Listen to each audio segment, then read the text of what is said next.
Pernah nampak? Kadang agak ngangkang begini karena dikejarnya kaki di sebelah dan kaki di sebelah, katanya harus bertahan. Jadi pernah saya sholat ketika itu Bapak Ibu, saya sholat biasa saja seperti ini. Ya, adalah satu orang di samping saya, ya, ditempelkannya kakinya ke kaki saya agak risih. Saya elakkan sedikit, dikejarnya juga.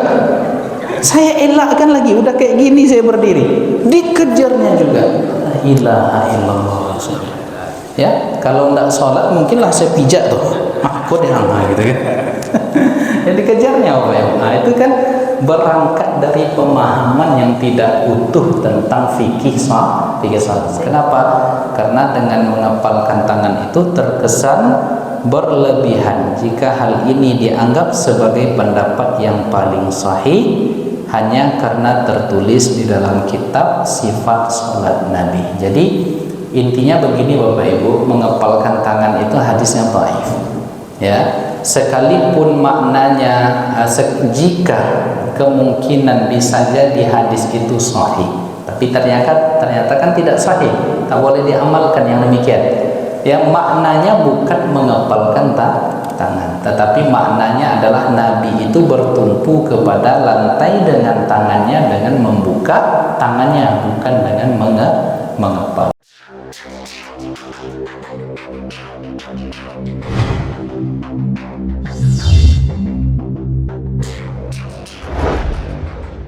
Assalamualaikum warahmatullahi wabarakatuh.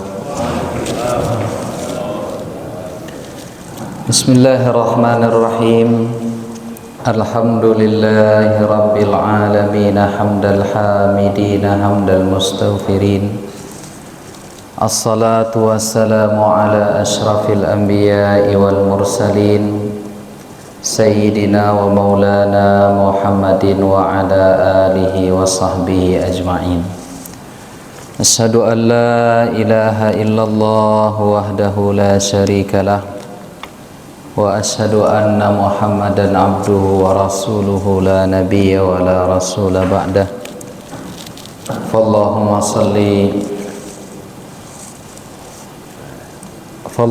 salli wa sallim wa barik wa an'im ala sayyidina Muhammadin wa ala alihi wa sahbihi ajma'in.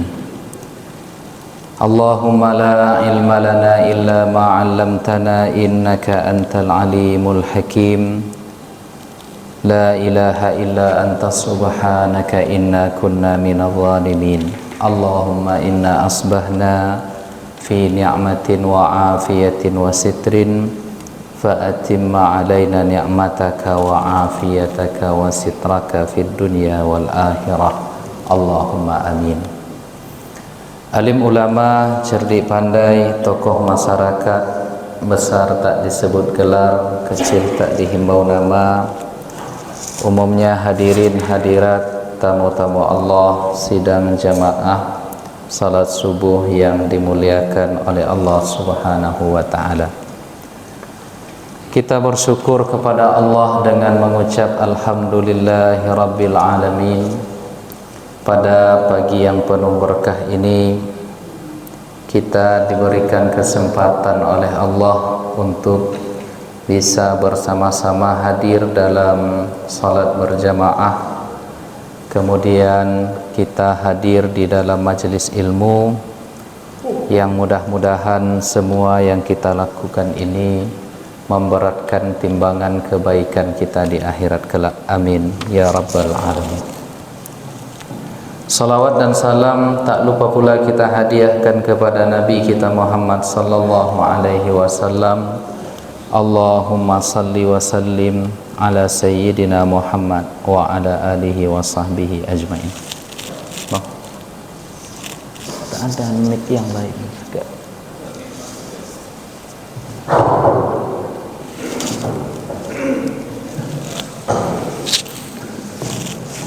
Tak nyaman nanti.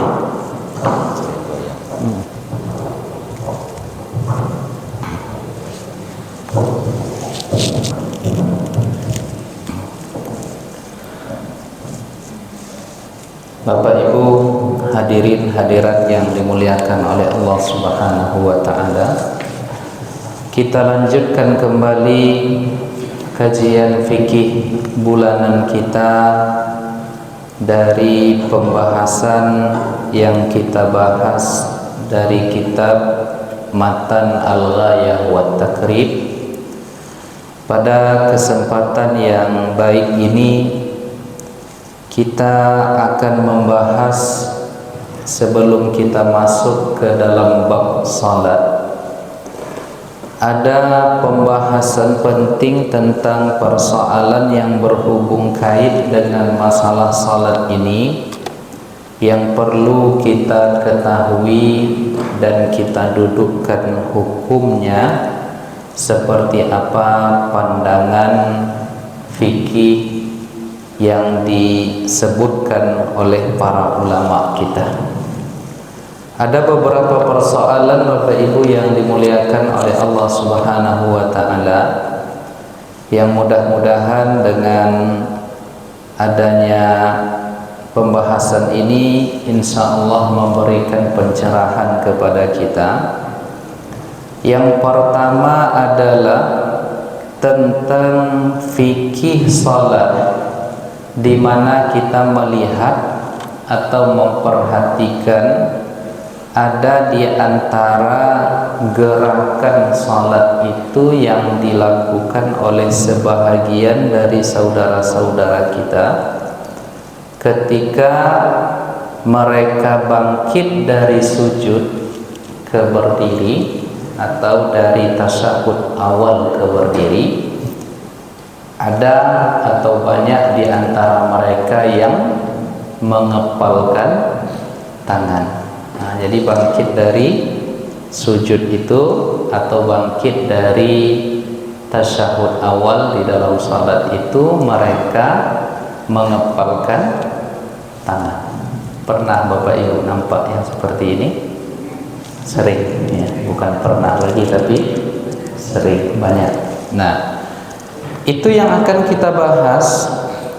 Ada beberapa hadis yang seolah nampak mengarahkan demikian.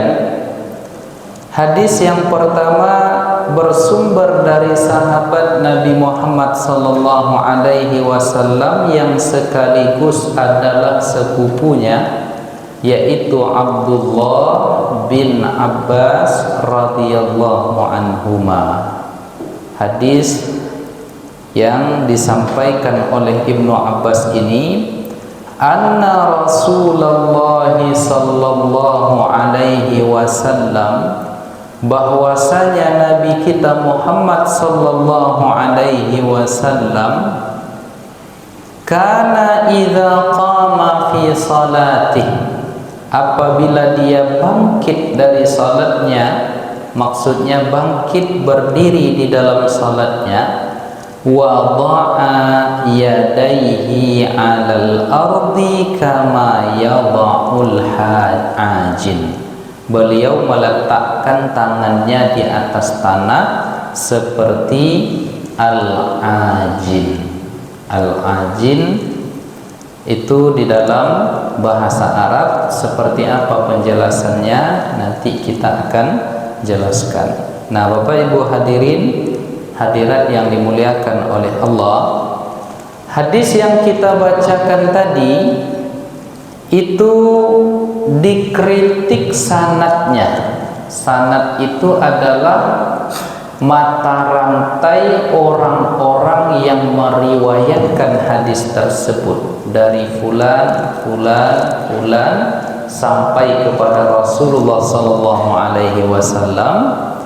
Dalam kritik seputar sanad ini, Imam Ibnul Mulaqin mengatakan, wala yahduruni man kharrajahu minal muhadditsin, dan tidak aku temukan siapapun di antara ahli hadis yang mengeluarkan hadis ini ba'dal bahthi anhu, setelah saya lacak, setelah saya teliti, kata Imam Ibnul Mulaqin, tidak ditemukan hadis ini yang ditakhrij, yang dikeluarkan oleh para ulama ahli hadis. Nah, jadi Bapak Ibu, ya saudara-saudara kita yang mengamalkan bangkit dari sujud atau tahiyat awal itu dengan mengepalkan tangan atau meninju bumi, itu berdalil dengan dalil hadis tadi, hadis Ibnu Abbas tadi, karena katanya Nabi Muhammad SAW ketika bangkit untuk berdiri di dalam salatnya seperti orang yang meletakkan tangannya di atas bumi al-ajin. Al-ajin itu adalah orang yang mengadon tepung. Jadi tepung itu diadon, jadi untuk supaya dia Bapak Ibu, roti lempeng, supaya dia lempeng itu ditinju-tinju. Ya, cara membuat roti. Kalau Bapak Ibu pergi ke Arab, ya seperti itu diantara cara membuat roti ish itu. Nah, lalu diterjemahkan oleh beberapa tokoh di antara mereka, makna ajin itu adalah seperti mengadon tepung yang dia mengepalkan tangan. Lalu dengan begitu mereka simpulkan hukum bangkit dari sujud itu atau bangkit dari tasyahud awal itu tangannya dikepal. Nah, menurut Al-Imam Al-Mulakin, yang pertama kita bahas terlebih dahulu tentang sanadnya. Hadis ini tidak ditemukan. Nah, kemudian pendapat Imam Ibnu Hajar Al-Asqalani. Imam Ibnu Hajar Al-Asqalani ini beliau adalah pakar hadis yang bergelar Amirul Mukminina fil Hadis. Pemimpinnya orang-orang beriman dalam bidang hadis itu adalah Imam Ibnu Hajar Al-Asqalani. Jadi beliau inilah Bapak Ibu sekalian seorang komentator terbaik terhadap kitab Al-Jami' As-Sahih karya Al-Imam Al-Bukhari. Jadi setelah Al-Quran, kitab yang tersahih itu adalah Sahih Bukhari. Yang mengomentari isi dari Sahih Bukhari itu adalah Imam Ibnu Hajar Al-Asqalani. Nah, apa kata beliau? Qala Ibnu Salah fi kalamihi 'alal Wasid.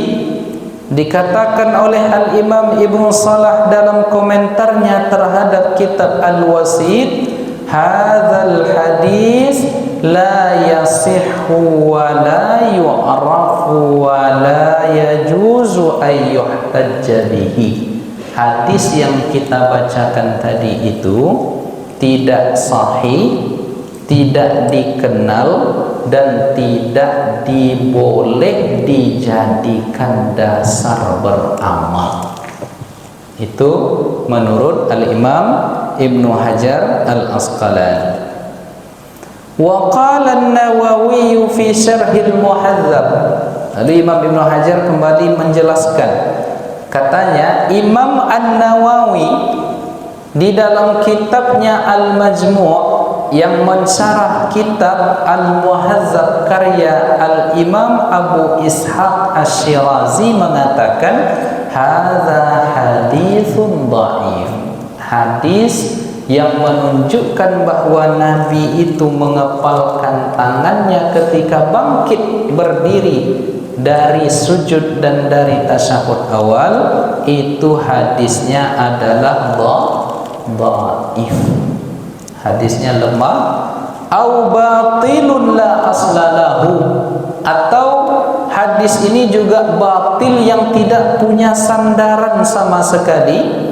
Wa qala fit tankih, lalu Imam Nawawi bahkan berkomentar di dalam kitabnya At-Tankih bahwa hadis ini adalah dhaifun batilun, dhaif sekaligus batil. Nah, jadi dari sisi sanad hadis ini bermasalah. Bahkan dikatakan dia tidak dikenal, tidak sahih, kemudian tidak boleh dijadikan dalil sebagai landasan untuk beramal. Nah, kemudian Bapak Ibu yang dimuliakan oleh Allah, penjelasan Imam Ibnul Mulakin, penjelasan Imam Ibnu Hajar Al-Asqalani, penjelasan Al-Imam An-Nawawi. Sekarang kita tambah dengan penjelasan Al-Imam Ibnu Salah. Apa kata beliau? Wa amila bihi katsirun min ammatil ajami wa ghairihim. Banyak yang mengamalkan praktek salat yang seperti itu, kata Imam Ibnu As-Salah. Jadi sudah sejak lama, kata beliau, banyak orang yang mempraktekkan salat seperti itu. Wa huwa isbatu syar'iyyati hayatin fi salati la ahda biha, yaitu meletakkan, mengatur gerakan-gerakan tertentu di dalam salat, bentuk-bentuk gerakan, ya, hayat perbuatan di dalam salat itu la ahda biha, yang tak ada dalilnya sama sekali, ya. Di antaranya bi hadisin lam yathbut, dengan hadis yang tidak sahih. Walau sabata, sekalipun hadis tentang al-ajin itu sahih, dikatakan oleh Al-Imam Ibnu Salah, fa innal ajina fil lugha ar-rajulul musinnul kabiru. Maksud dari al-ajin dalam bahasa Arab itu bukan orang yang mengadon tepung, tetapi adalah orang yang sudah berumur atau orang yang sudah tua. Jadi kata-kata al-ajin itu artinya adalah orang yang sudah tua. Nah, seperti apa orang yang sudah tua atau orang yang berumur tadi? Allazi idza qama, apabila dia berdiri, i'tamada 'alal ardi biyadaihi, dia tentunya kalau berdiri dia akan berpatokan kepada lantai untuk membantu tubuhnya berdiri. Nah, cobalah bapak-bapak yang lah agak berumur, ya, kalau mau berdiri itu kan kita perlu, ya, untuk bertelekan atau meletakkan tangan di lantai untuk sempurna kita berdiri. Nah, jadi kenapa demikian? Ya, karena kata-kata al-ajin tadi ma'khudz min ajinil ajin, diambil dari kata orang tua. Jika saja sifat orang tua itu diambil dari orang yang mengadon tepung, maka sisi persamaannya adalah, Bapak Ibu sekalian, fattashbihu fi shiddatil i'timad, yaitu sisi persamaannya adalah pada penekanan kuat ketika menempatkan kedua tangan, bukan dengan mengepalkan jari-jari tangan. Ya, jadi inda wada'il yadaini la fi kaifiyati dhammi asabiha. Jadi kalaupun katanya hadis itu betul, tapi kan hadisnya tidak sahih. Ya, maknanya bukan orang yang mengadon tepung. Makna dari al-ajin itu adalah orang tua. Orang tua ketika ia akan berdiri dan hendak tegak dengan sempurna, tentu dia berpatokan kepada lantai. Maknanya adalah, penyerupaannya adalah, kata Al-Imam Ibnu Hajar Al-Asqalani, demikian itu menempatkan kedua tangan di lantai, ya, normal seperti ini, bukan dengan cara mengepalkannya. Nah, jadi kalaupun hadis itu bisa diterima. Nah, lalu dikomentari lagi oleh Al-Imam An-Nawawi yang tadi sudah disebutkan oleh Al-Imam Ibnu Hajar, wa ammal hadisul madhkuru fil wasiti wa ghairihi an Ibni Abbas. Hadis yang disebutkan tadi yang konon katanya bersumber dari Ibnu Abbas, maksudnya kata beliau, fa huwa hadisun dhaifun batilun la asla lahu.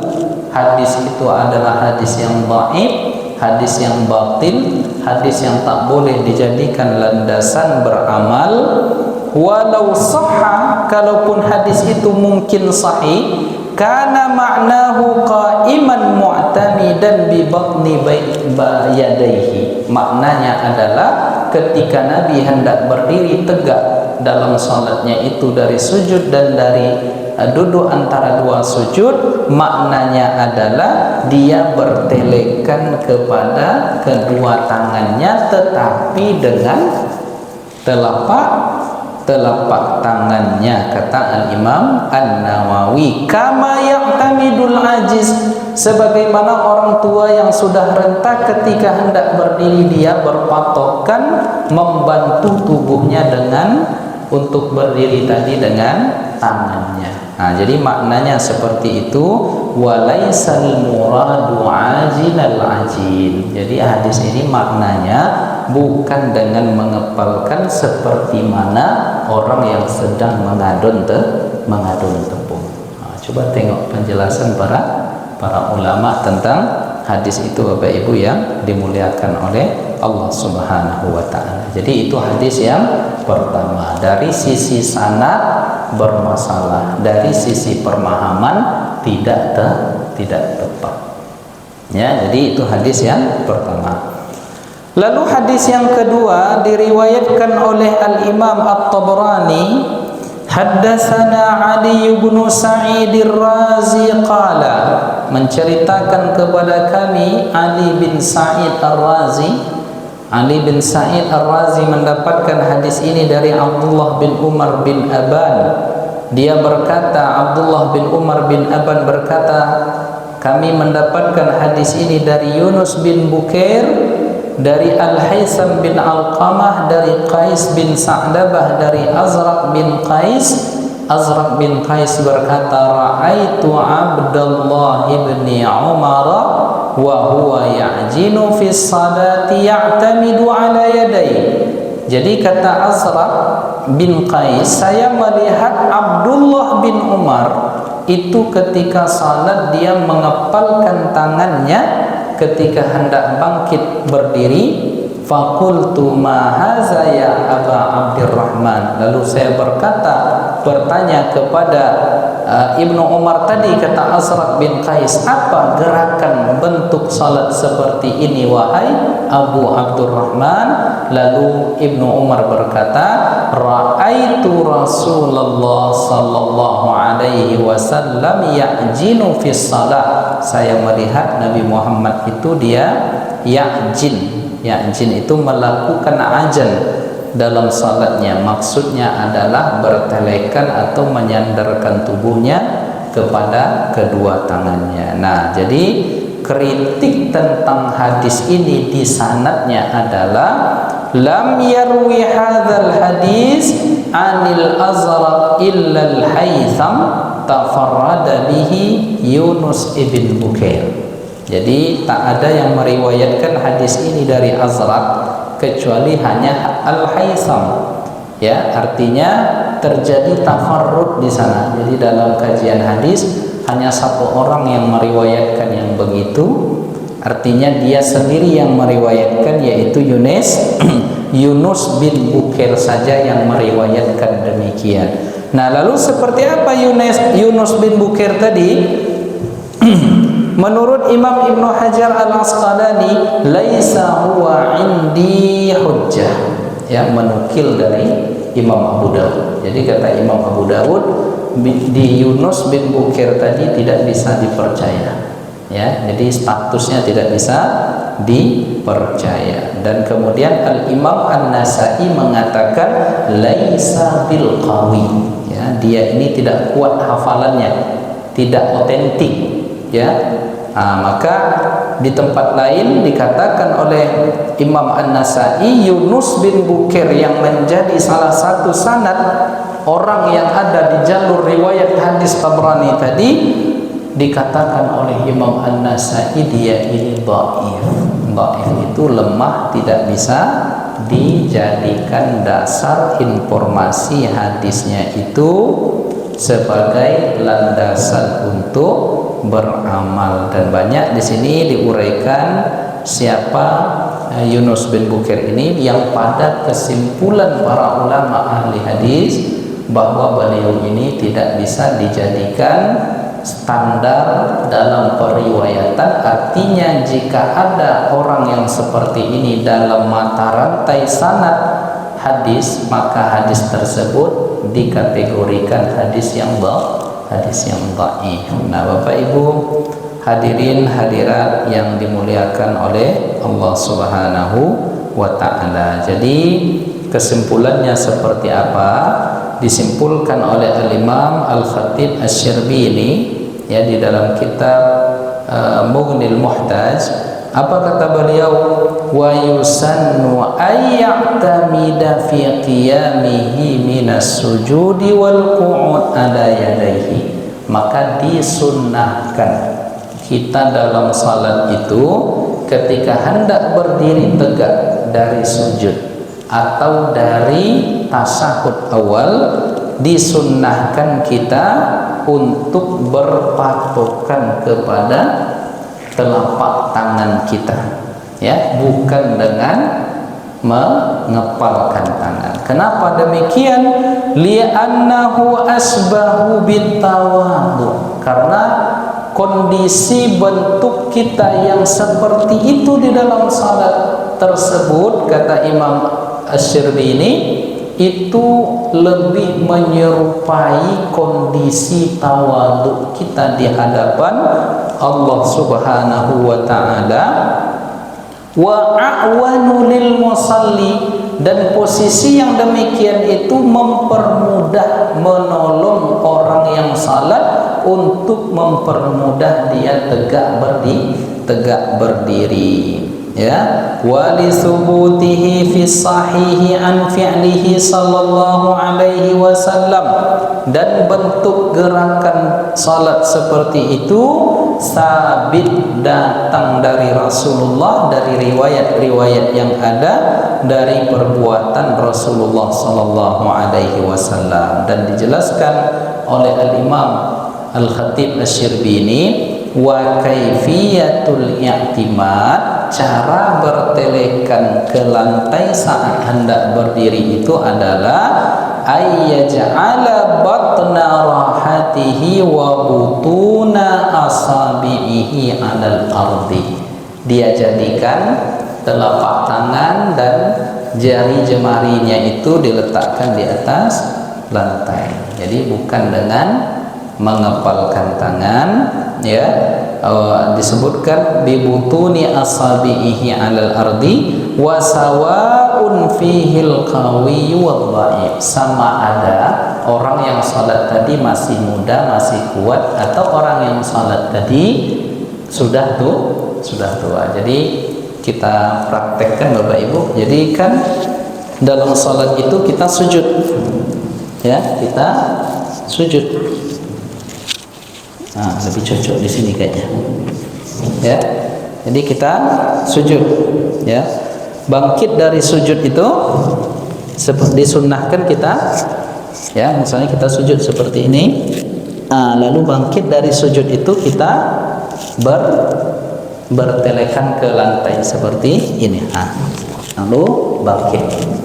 Atau setelah kita duduk tasyahud awal, nah seperti ini, disunnahkan kita untuk bangkit berdiri itu bertelekan, apa namanya? Lupa bahasa. Bapak nampak dari sana? Kalau tak nampak pakai pandangan batin saja, karena ini mic-nya tidak sampai, ya. Jadi ketika kita duduk antara dua sujud, ketika kita akan bangkit itu meletakkan tangan di lantai, seperti ini, ya, dengan dengan telapak tangan. Nah, kenapa demikian kata Imam Khatib Asy-Syirbini? Karena kondisi yang demikian dalam salat kita itu nampak tawadhu'nya di hadapan Allah Subhanahu wa taala, dan lebih menolong kita berdiri. Ya, daripada dia sebenarnya boleh saja Bapak Ibu. Ya, setelah kita duduk seperti ini, nah, duduk antara dua sujud, bisa saja kita tanpa berpatokan kepada lantai langsung berdiri, boleh, tidak masalah. Ya. Tapi katanya disunnahkan untuk bertelekan ke lantai tadi, baik orang tua ataupun orang muda, karena hikmahnya di sana adalah lebih menampakkan tawadhu kita di hadapan Allah Subhanahu wa taala. Dan lebih penting tentu untuk orang tua. Ya, orang tua kan biasanya kok lutut lah mulai sakit lah, mulai bunyi-bunyi, kok badan lah mulai gemeretak bunyi gitu kan. Jadi perlu dia ketika salat tadi untuk bertelekan ke lantai. Jadi sah-sah saja kita langsung berdiri, tidak masalah, tapi lebih disunahkan demikian. Nah, jadi maknanya di situ yang disunnahkan itu adalah bukan mengepalkan telapak tangan.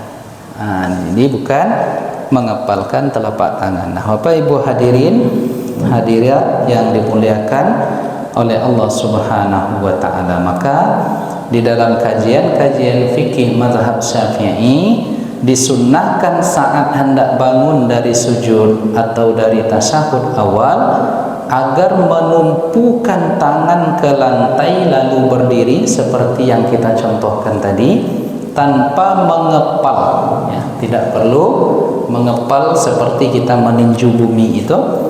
Adapun yang mengamalkan dengan cara mengepal, maka ya, kalaupun ada, kita tengok ada orang yang seperti itu ya di dalam mazhab Syafi'i tergolong gerakan yang makruh, ya, karena tidak sesuai dengan contoh yang dibuat oleh Nabi kita Muhammad SAW dan para sahabat, sehingga gerakan itu bisa jatuh hukumnya kepada makruh. Nah, jadi tanpa perlu dikepalkan. Jadi kalau ada orang yang mengamalkan begitu, kita tidak tolak, ya, kita tidak tolak, tetapi ya sejauh-jauh hukumnya adalah makruh karena tidak sesuai dengan hadis Nabi Muhammad SAW. Kenapa? Karena dengan mengepalkan tangan itu terkesan berlebihan. Jika hal ini dianggap sebagai pendapat yang paling sahih hanya karena tertulis di dalam kitab sifat salat Nabi. Jadi intinya begini Bapak Ibu, mengepalkan tangan itu hadisnya dhaif. Ya, sekalipun maknanya jika kemungkinan bisa jadi hadis itu sahih, tapi ternyata kan tidak sahih, tak boleh diamalkan yang demikian. Yang maknanya bukan mengepalkan tangan, tetapi maknanya adalah Nabi itu bertumpu kepada lantai dengan tangannya dengan membuka tangannya, bukan dengan mengepal. Maka dari hadis-hadis yang sahih yang menunjukkan perbuatan gerakan Nabi di dalam salat, ternyata Nabi itu bertumpu kepada kedua tangannya ketika hendak bangkit berdiri dari sujud dan duduk antara dua sujud atau tasyahud awal.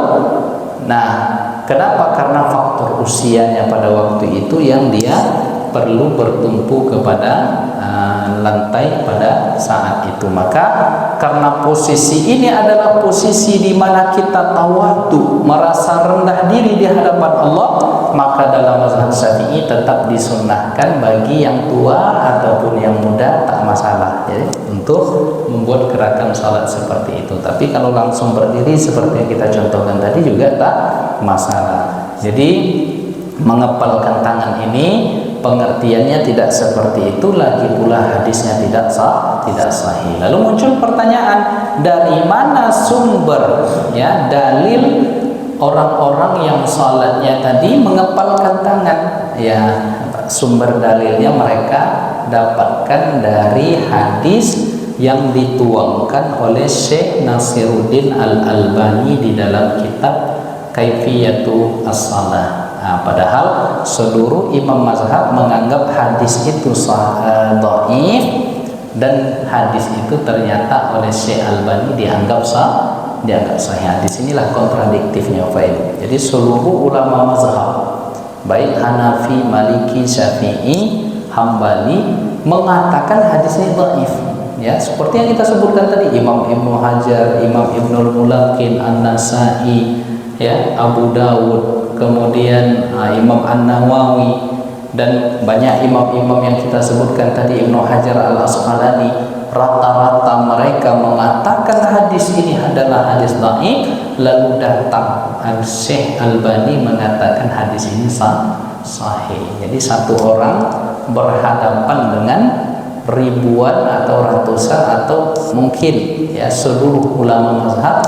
Nah, kira-kira mana yang akan kita ambil ini Bapak Ibu? Satu orang inikah atau penilaian ulama-ulama mazhab yang lebih kompeten tentunya? Nah, tentu kalau saya mengambil pendapat ya, ulama-ulama mazhab dan seluruh ahli hadis yang menganggap hadis tadi adalah hadis dhaif. Nah, jadi itulah ya Bapak Ibu. Kalau bapak-bapak, ibu-ibu melihat ada orang yang sholatnya begini, ya berarti imamnya dalam persoalan itu adalah Syekh Nasiruddin Albani dalam kitabnya Sifat Sholat Nabi. Ya, tetapi kita tak mengikut itu karena hadis yang dia sebutkan tentang mengepal tadi menurut mayoritas ulama mazhab dan ulama hadis adalah dhaif. Kalau dhaif tidak diamalkan, maka kembali kepada hadis-hadis yang sahih di mana Rasulullah tidak mengepalkan tangannya ketika berdiri. Nah, jadi kalau Bapak Ibu tengok nanti ada di antara jemaah kita yang begitu, ya sudah, ya berarti dalam kaji kita ini ya setidaknya makruh karena tidak ada contohnya dari Nabi. Ya, kalau dia berkeyakinan hadisnya itu sahih, sholatnya tetap sah Bapak Ibu. Jadi jangan pula dianggap nanti sholatnya bagus. Sholatnya tetap sah, tetapi ada di antara bentuk ya pengerjaan sholatnya itu yang tidak sesuai dengan sunnah Nabi versi mayoritas ulama mazhab. Nah, kadang yang lucunya kan Bapak Ibu sekalian, ya kita sudah betul gerakan sholat kita, ya bentuk salat kita, karena kita mengikut penjelasan seperti yang kita jelaskan tadi seluruh ulama mazhab, ahli hadis, ya. Tetapi datang orang yang mengamalkan itu disalahkannya kita, kan di situ masalahnya, ya enggak Pak? Jadi datang dia, oh inilah yang paling sunnah katanya, oh inilah salat yang paling sunnah katanya, akan di situ masalahnya. Padahal hadis yang dipakai yang dhaif, pemahamannya tidak seperti itu. Yang menganggap sahih hadis itu hanyalah Syekh Nasiruddin Albani, bertentangan dengan penilaian seluruh mayoritas ulama mazhab. Jadi tinggal kepada Bapak Ibu lagi, mau ikut yang satu orang ini atau ikut yang banyak. Ya, kalau saya lebih percaya kepada ulama mazhab, maka saya mengamalkan ya seperti ini, tidak dengan mengepalkannya. Jadi kalau nanti Bapak Ibu melihat ada saudara-saudara kita yang mengepalkan, berarti ya sudah mazhab dia mazhab Albani, ya. Tapi kan mazhab ini tak diakui, ya. Jadi tidak tahu kita, ya. Semoga mereka nanti mau lebih banyak membaca kitab, belajar seperti apa hadis-hadis tentang itu. Itu baru satu persoalan yang kita ingin bahas dalam masalah-masalah sholat. Sebenarnya 3 tadi ingin dibahas. Itu yang pertama. Yang kedua yang ingin saya bahas itu adalah ada orang yang sholatnya begini, ya.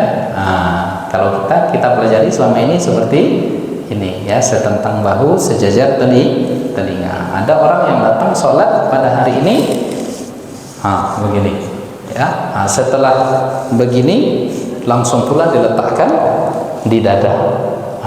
Ini nanti pada pertemuan selanjutnya kita bahas itu dalam sisi dalil dan sisi fikih. Kemudian ada lagi pembahasan ketiga yang ingin saya bahas adalah ada di antara orang yang sholat itu kalau di rakaatnya 2 rakaat, di tahiyat akhirnya mereka duduknya tetap duduk iftirash, Jadi kalau sholat subuh mereka tetap duduknya seperti ini, ya.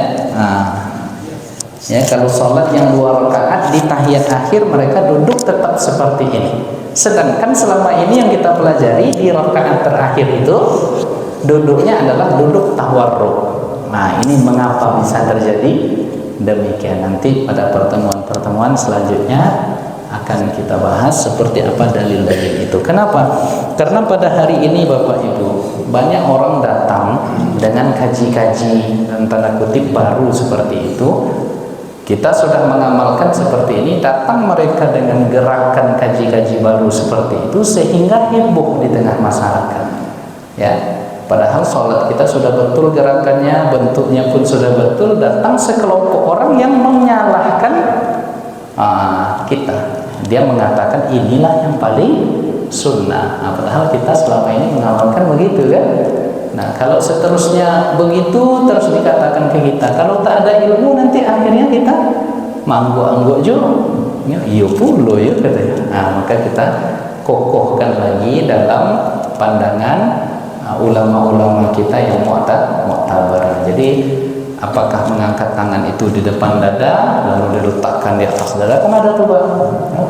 Tariknya begini, ya, taruhnya di atas dada. Nah, kemudian ketika akan rukuk gini juga gitu kan, di depan dada. Nah, ini gimana sebenarnya status hadis itu? Kemudian ketika duduk terakhir di dalam salat, ya, kalau 2 rakaat dalam pandangan mereka tetap seperti tadi tasyahud awal, padahal bagi kita berbeda. Ada perubahan gerakan bentuk salat ketika tahiyat akhir itu kita melakukan duduk yang namanya adalah duduk tawarruk, ya, seperti yang biasa kita lakukan. Nah, jadi insya Allah di pembahasan-pembahasan yang akan datang akan kita bahas tentang hal-hal yang berhubung kait dengan masalah fikih salat tadi. Dan yang menarik juga Bapak Ibu, ya, ada juga orang yang salat berjamaah dikejarnya kaki kita. Nah, itu akan kita bahas juga nanti itu. Jadi misalnya begini Bapak Ibu. Nah, sudahlah mereka sholatnya begini kan. Nah, kemudian taruh di dada, kemudian dikejarnya kaki kita. Nah, jadi kadang agak ngangkang mereka kayak gini. Pernah nampak? Kadang agak ngangkang begini karena dikejarnya kaki di sebelah dan kaki di sebelah, katanya harus bertahan. Jadi pernah saya sholat ketika itu Bapak Ibu, saya sholat biasa aja seperti ini. Ya, adalah satu orang di samping saya, ya, ditempelkannya kakinya ke kaki saya agak risih. Saya elakkan sedikit, dikejarnya juga. Saya elakkan lagi, udah kayak gini saya berdiri, dikejarnya juga. La ilaha illallah. Ya, kalau enggak sholat mungkinlah saya pijak tuh. Aku deh gitu kan. Yang dikejarnya apa ya? Nah, itu kan berangkat dari pemahaman yang tidak utuh tentang fikih salat, sehingga terkesan mereka mengangkat, ya, dan mereka takalluf itu, ya, membebankan sesuatu yang tidak dituntut untuk seperti itu, ya. Nanti akan kita bahas pada pertemuan-pertemuan lanjutan dalam kajian kita, sehingga ada salah seorang ulama, ya, merespon buku Syekh Nasiruddin Al-Albani tadi. Dia buat buku yang judulnya La Jadida fi Ahkamis Shalah. Tidak ada yang baru dalam persoalan salat. Jadi tiba-tiba datang Syekh Albani seolah salat orang semuanya ketika itu salah. Nah, ini masalahnya. Nah, maka kita bukan ingin membenci, bukan ingin berdebat, tidak, tetapi ingin mengokohkan bahwa yang kita amalkan selama ini ada dalilnya. Jadi ini mayoritas ulama seperti itu, ya, mayoritas ulama mazhab menganggap hadisnya dhaif, ya. Syekh Albani mengatakan sahih, maka kita lebih percaya kepada ulama-ulama mazhab. Nah, itulah persoalan-persoalan, ya, yang pada pagi ini baru satu yang bisa kita uraikan karena keterbatasan waktu, yang insya Allah pada pertemuan-pertemuan lanjutan akan kita bahas kembali. Di antaranya meletakkan tangan di atas dada, kemudian di depan dada, kemudian mengejar kaki orang di di sebelah, kemudian salat dengan tahiyat akhir yang tetap dengan posisi duduk yang dinamakan dengan duduk tawarruk, duduk iftirash. Nah, itulah barangkali yang bisa kita sampaikan karena waktu syuruk sudah masuk. Sebelum kita tutup, barangkali ada pertanyaan, kami persilakan kepada